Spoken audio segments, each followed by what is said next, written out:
I never imagined I would find myself in a situation like this. My name is Evelyn, and I have been teaching literature at Crestwood University for over 15 years.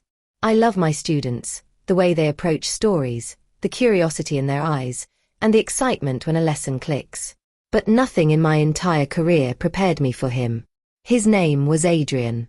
A transfer student, quiet but intense, with a presence that was impossible to ignore.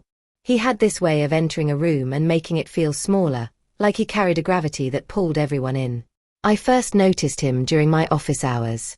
He had a question about the syllabus, but there was something more in his eyes, something that made me pause mid-sentence. I told myself it was normal. He was just another student looking for guidance. But the more we talked, the more I felt this strange connection. His voice had a rhythm that resonated with me.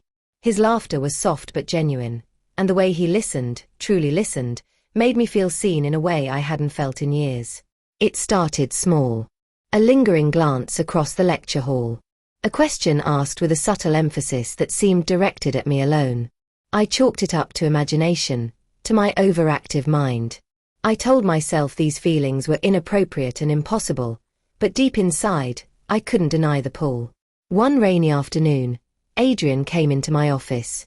The rain pattered against the windows, making the room feel secluded, like we were the only two people in the world. He needed help with a paper on Shakespeare, but as he explained his ideas, I noticed the way his hand brushed against the edge of my desk, the way his eyes searched mine for approval. My pulse quickened, and I felt a warmth spreading through me that I couldn't control.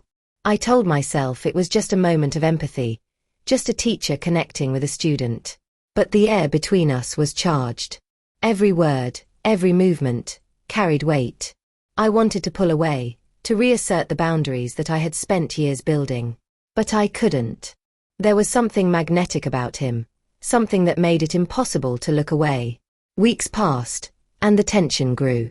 I found myself thinking about him constantly, replaying moments in my mind. The way he leaned forward during lectures, his hand raising to ask a question, the subtle way his eyes followed me across the room. It was maddening and intoxicating all at once. I felt guilty, terrified even, but I couldn't deny the desire building inside me. One evening, after a particularly long discussion about poetry, Adrian lingered. The classroom was empty, the hallway quiet except for the sound of rain outside. He looked at me, and in that moment, it felt like the world had narrowed to just the two of us. His eyes were intense, searching, and I could feel my own emotions reflected back at me. "Evelyn," he said softly, his voice low and steady. "I know this might be wrong, but I can't help how I feel." I froze. My heart was pounding, my mind racing. I wanted to tell him it was impossible, that we had rules, that I was his teacher. But when I looked into his eyes, all I could see was sincerity, a raw, honest need that mirrored my own. "I feel it too," I whispered before I could stop myself. My words hung in the air between us, heavy and undeniable. That night changed everything. We both knew the consequences, the impossibility, but the connection was undeniable. We tried to maintain boundaries, to act normal in front of others, but every encounter, every conversation, carried an undercurrent that neither of us could resist. We met in secret, in quiet corners of the campus, during late nights in the library, in empty classrooms where no one would notice. The tension between us was electric. A simple touch of his hand on mine sent shivers through my entire body. A whispered word in my ear left me breathless. We were navigating a dangerous path, one that could destroy careers and reputations, but we were powerless against it. One evening, I stayed late grading essays. The office was empty except for the hum of the fluorescent lights. Adrian knocked softly, holding a book in his hand. His presence filled the room, and I felt my pulse spike. "I thought you might like this," he said, handing me a copy of a novel we had discussed earlier. His fingers brushed mine, and it was like a spark ignited. My mind screamed to pull away, but my body betrayed me. We talked about the story, about characters and plot, but the conversation was layered with unspoken desires. I noticed the way he leaned closer, the subtle tension in his posture, the way his eyes never left mine. I felt my own restraint faltering, the careful walls I had built crumbling with every second. Our connection deepened over the weeks. We shared moments that were innocent on the surface but charged with emotion underneath. A hand brushing against mine while reaching for a book, a lingering look across the lecture hall, a quiet conversation in the office after class. Every gesture, every glance, carried a weight neither of us could ignore.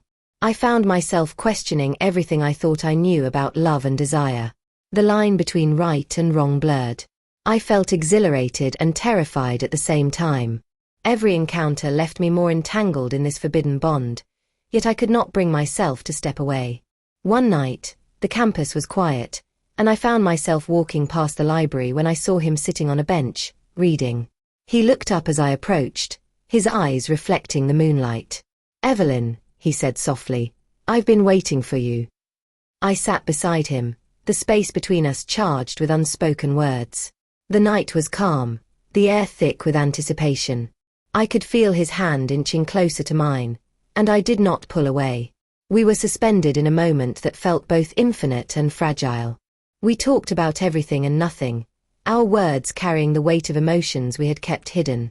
I realized in that moment that we were no longer just teacher and student. We were two souls entangled, drawn together by a force neither of us could explain. The following days were a mix of normalcy and tension. I went to lectures, graded papers, and tried to maintain the facade of professionalism, but every glance at him, every shared space, reminded me of the electric connection between us. It was intoxicating, and terrifying, and utterly consuming. One evening, Adrian came to my office again. We had stayed late talking about literature, but the conversation inevitably turned to us. "I can't stop thinking about you," he admitted, his voice low and filled with emotion. I felt a shiver run through me. "I feel the same," I whispered. We both knew what we were doing was risky, but at that moment, the world outside ceased to exist. We shared a kiss, gentle and tentative at first, but it carried the weight of all the longing, the tension, the unspoken desire that had been building between us. It was wrong and right at the same time, a paradox that left us both breathless. In the following weeks, we navigated this forbidden territory, learning about each other, discovering the depths of our connection. We knew it could never be public, that the consequences would be severe, but the bond we shared was undeniable. Every conversation, every meeting, every shared moment carried an intensity that made everything else fade away. We found small ways to express our feelings, through literature, through subtle gestures, through late-night discussions that lasted until the first rays of dawn. We were careful, but the connection grew stronger with every passing day. One night, as I lay in bed, I replayed every moment we had shared, every glance, every touch, every whispered word. I knew we were on a dangerous path, but I could not deny the truth. I was falling for him, and he for me. The story of Adrian and me is not one of simple romance. It is a story of longing, of desire, of the struggle between right and wrong, and the undeniable pull of two hearts drawn together against all odds. It is a story of secrets, of stolen moments, and of a connection so profound that it defies explanation. So now I leave you with this. Have you ever felt a connection so powerful that you couldn't ignore it, even when everything told you to step away? Tell me in the comments, and don't forget to like, share, and subscribe for more stories that push boundaries and explore the depths of human emotion.